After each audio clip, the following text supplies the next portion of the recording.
नमस्कार, जय हिंद। मैं मोहन पाठक और आपका स्वागत करता हूं मोहन इंस्टीट्यूट आजमगढ़ में। और आज हम चर्चा करेंगे भरत के बारे में, जो हमारी पाठ्य पुस्तक में दी हुई है।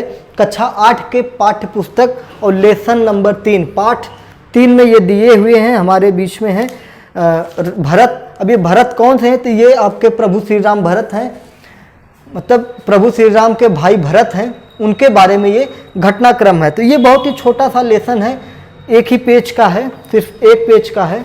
इसको मैं फटाक से आपको बता देता हूँ। इसमें बस वही घटना है कि कौशल्या के द्वारा कैकेयी के द्वारा, जो भरत की माता कैकेयी थी, उनके द्वारा राम के लिए वन मांगना और भरत के लिए राज्य सिंहासन मांगना। तो ये घटना इसमें बताई गई है। तो आइए फटाक से मैं आपको ये बता देता हूँ। यह तो सभी जानते हैं कि राम, लक्ष्मण, भरत, शत्रुघ्न चारों महाराज दशरथ के पुत्र थे। राजा दशरथ के 3 रानियां थी, कौशल्या, कैकेयी और सुमित्रा। भरत कैकेयी के पुत्र थे। मतलब राजा दशरथ के 4 पुत्र थे। चारों का क्रम देख लीजिए।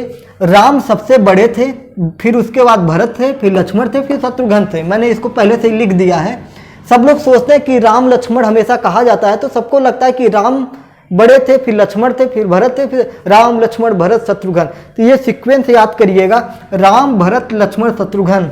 कुछ भी हो सकता है। राम मंदिर का निर्माण हो रहा है, फैसला आया, करंट अफेयर की चीज़ है, तो ये आपके महत्वपूर्ण हो सकती है जूनियर सुपर टीईटी सामाजिक अध्ययन की दृष्टि से। भैया कुछ भी पूछ सकते हैं, हमें सब कुछ लेके चलना है, ठीक है।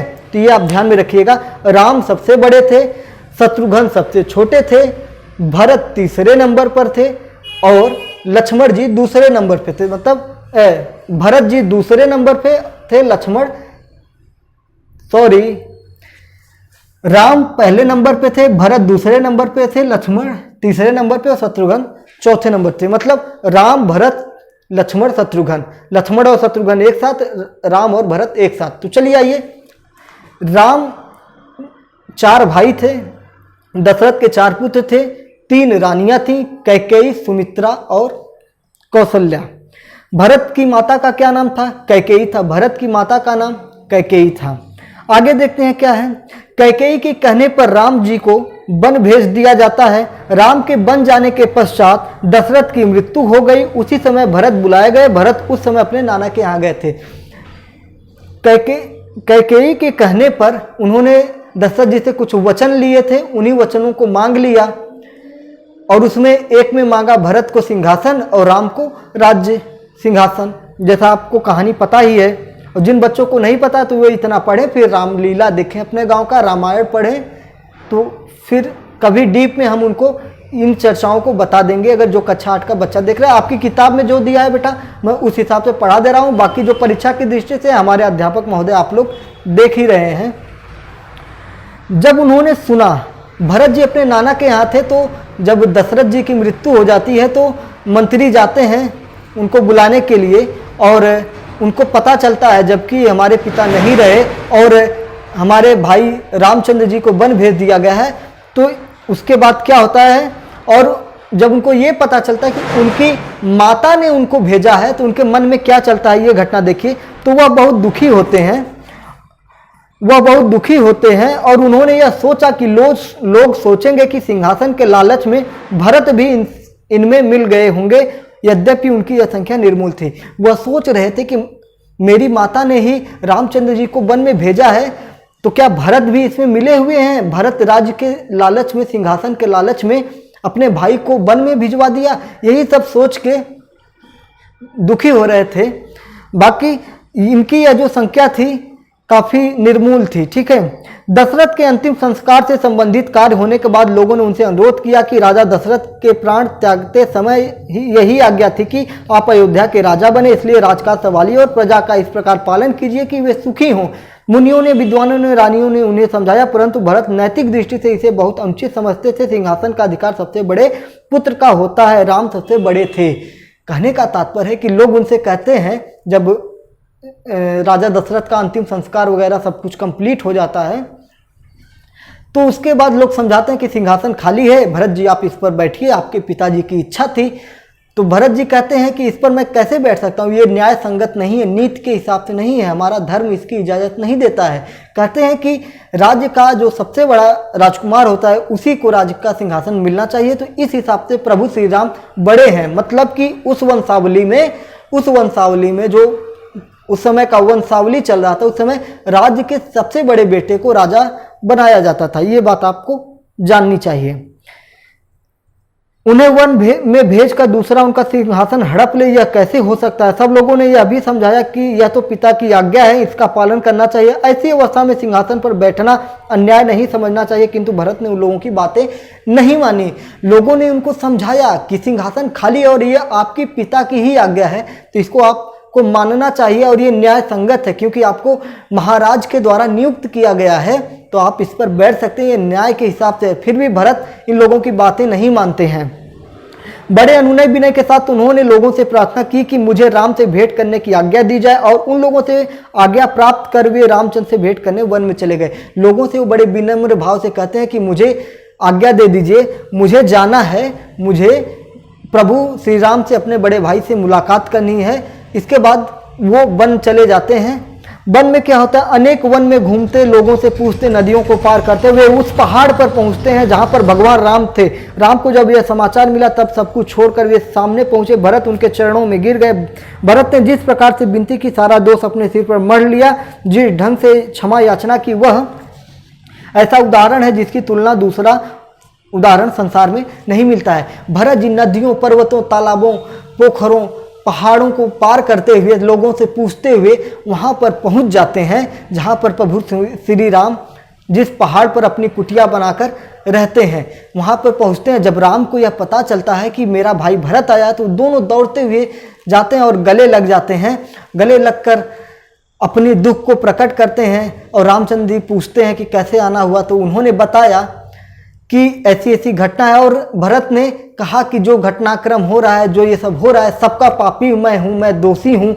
मतलब उन्होंने सारे घटना को, सारे गलत कार्यों का जिम्मा अपने ऊपर ले लिया। और रामचंद्र ने कहा ये तो विधि का विधान है, तुमने कुछ नहीं किया। ये सारी बातें उन लोगों के बीच में ढेर सारी बातें होती हैं। ये चीज़ जो है रामचरितमानस में बहुत ही अच्छे ढंग से समझाया गया है, जिसमें उसमें इस घटना को काफ़ी मार्मिक वर्णन किया गया है। और इस घटना का जो उदाहरण है, दुनिया में दूसरा कोई नहीं मिलता है, दो भाइयों के प्रेम का। ठीक है, और फिर उसके बाद ये सारी चीज़ें हो जाती हैं। भरत के अनुनय विनय के साथ लोगों ने भी रामचंद्र को बहुत समझाया, किंतु वो अपनी बात पर अटल रहे। अंत में जब राम किसी प्रकार से नहीं माने, तो भरत ने यह आज्ञा मांगी कि आपकी खड़ाऊ सिंहासन पर रखकर राज्य के दायित्वों का निर्वहन करूंगा, राज आपका ही होगा, मैं आपका प्रतिनिधि रहूंगा। भरत अयोध्या लौट आए। वहां उन्होंने सिंहासन पर राम की खड़ाऊ रखी और अपना रहन सहन तपस्वी के समान रखकर 14 वर्षों तक राजकाज संभाला। इतनों दिनों तक उन्होंने बड़े विवेक, न्याय और धर्म से राज्य किया। जब रामचंद्र जी बात को नहीं मानते हैं, तो भरत जी बीच का रास्ता निकालते हैं और कहते हैं, प्रभुवर आप मुझे अपनी खड़ाऊ दे दीजिए, अपनी चरण पादुका दे दीजिए। जो चप्पल होती है, आज के युग में चप्पल जो होता है, उसी तरह लकड़ी का खड़ाऊ बनता था जिसे पहनकर लोग चलते थे। लकड़ी का खड़ाऊ होता था, ठीक है, तो उसको पहनते थे। तो उन्होंने कहा अपना ये चप्पल मुझे दे दीजिए, मतलब अपनी खड़ाऊ मुझे दे दीजिए, जो मैं उस सिंहासन पर रखूंगा। यानी कि मैं ये समझूंगा कि उस सिंहासन पर आप बैठे हुए हैं और यही समझकर मैं सिंहासन पर राज्य करूंगा, सिंहासन का संचालन करूंगा, प्रजा की सेवा करूंगा। तो रामचंद्र जी अपनी खड़ाऊ दे देते हैं और भरत जी अयोध्या वापस आते हैं और उस खड़ाऊ को सिंहासन पर रखकर राज्य का संचालन करते हैं। और खुद एक कुटिया बनाकर, वल्कल वस्त्र धारण करके, वनवासी का भेष बनाकर, जिस प्रकार से राम, लक्ष्मण, सीता जी तीनों लोग वन में रहते हैं, उसी प्रकार का वेशभूषा, वही भोजन बन करके वो राज्य का संचालन करना शुरू कर दिए। और न्याय संगत तरीके से, धर्म के हिसाब से, अच्छे तरीके से एक योग्य शासक की तरह अयोध्या का इन्होंने राज्य को चलाया। अब इसमें हमारी परीक्षा की दृष्टि से क्या क्वेश्चन बन सकते हैं वो हम जान लेते हैं। 2-3 क्वेश्चन बनेंगे। रामचरितमानस,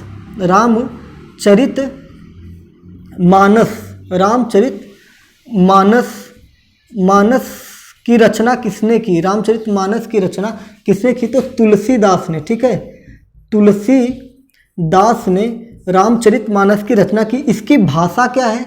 रामचरितमानस की भाषा क्या है? तो ये आपकी अवधी है, अवधी भाषा है। संस्कृत मत लगा दीजिएगा या हिंदी मत लगा दीजिएगा, अवधी है। एक क्वेश्चन हो गया। इसी से रिलेटेड एक और क्वेश्चन बन सकता है जो है रामायण, रामायण, ठीक है, रामायण। अब पूछ लेगा कि रामायण के रचयिता कौन है? तो महर्षि वाल्मीकि हैं, महर्षि वाल्मीकि जी हैं, ठीक है, महर्षि वाल्मीकि हैं। इसकी भाषा क्या है? इसकी भाषा आपका संस्कृत होगी, संस्कृत होगी, ठीक है। तो ये 3 क्वेश्चन है आपके, ये भाइयों का सीक्वेंस है जो राम, भरत, लक्ष्मण, शत्रुघ्न है। इसको आप लिख लीजिए। रामचरितमानस की रचना तुलसीदास ने की है, रामायण को महर्षि वाल्मीकि ने लिखा है, रामचरितमानस की भाषा अवधी है और रामायण की भाषा संस्कृत है जिसको वाल्मीकि जी ने लिखा है। तो ये रहा आपका भरत पार्ट 3 जो आपका था, कंप्लीट हो गया। अगला लेसन आपका है, चौथा लेसन चाणक्य के बारे में है। चाणक्य वही चाणक्य है जिन्होंने चंद्रगुप्त मौर्य को राजा बनने में सहायता की और चंद्रगुप्त मौर्य की सहायता से घनानंद के घमंड को चूर किया, उसके राज्य को ले लिया और भारत पर एक छत्र चंद्रगुप्त मौर्य का बनता है। और चाणक्य के बारे में काफ़ी रोचक चीज़ें, उस पार्ट को आप जरूर देखिएगा क्योंकि चाणक्य जो हैं इनसे कई क्वेश्चन बनेंगे। इन्होंने किन पुस्तक की रचना की, इनके बचपन का नाम क्या था, ये किसके दरबार में थे, ये सारी चीज़ें हम उसमें जान लेंगे और समझ लेंगे, जो हमारे सामाजिक अध्ययन की दृष्टि से junior super TET, UP TET, CTET सामाजिक अध्ययन के लेवल से सही होगा। तो आप बने रहिए हमारे मोहन इंस्टीट्यूट आजमगढ़ चैनल के साथ, क्योंकि ये चैनल आपको गुणवत्तापूर्ण ज्ञान प्रदान करता है, आपकी परीक्षा में सहायता करता है निःशुल्क। और आप टेलीग्राम से जरूर जुड़िएगा, टेलीग्राम से जुड़ जाएंगे तो आपको सारी चीज़ें प्राप्त हो जाएंगी। फिर से एक बार कहता हूँ, अगर आपको ये हमारी सीरीज अच्छी लगती हो तो आप अपने दोस्तों को बताइए, लोगों को समझाइए कि यहाँ पर निःशुल्क में आपको ज्ञान प्रदान किया जा रहा है। और इस चैनल को बड़ा करने में, इस मोहन परिवार को बड़ा करने में, ये एक चैनल ही नहीं है, ये मोहन इंस्टीट्यूट आजमगढ़ एक मोहन परिवार है। इस परिवार के आप लोग सदस्य बनिए और जितने लोग अभी सदस्यता ले चुके हैं, जिन्होंने सब्सक्राइब कर लिया, उन सभी को बहुत ही बहुत धन्यवाद करते हैं। लाखों लोगों ने हमारे इस चैनल को देखा, सबका कोटि कोटि धन्यवाद करते हैं, ठीक है।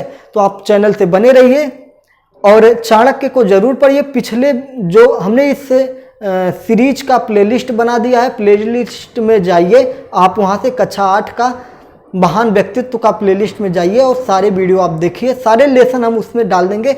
और super TET, junior super TET question bank सामाजिक अध्ययन को भी आप देखिए, जिसमें 250 से ऊपर क्वेश्चन आपके पड़ गए हैं, लगभग 200 से ऊपर क्वेश्चन है जो भी हैं, तो उसको आप जाके देखिए, बिल्कुल इम्पॉर्टेंट क्वेश्चन है। चलिए फिर मिलते हैं एक नए लेसन के साथ, चाणक्य महोदय के साथ। तब तक के लिए जय हिंद, जय श्री राम।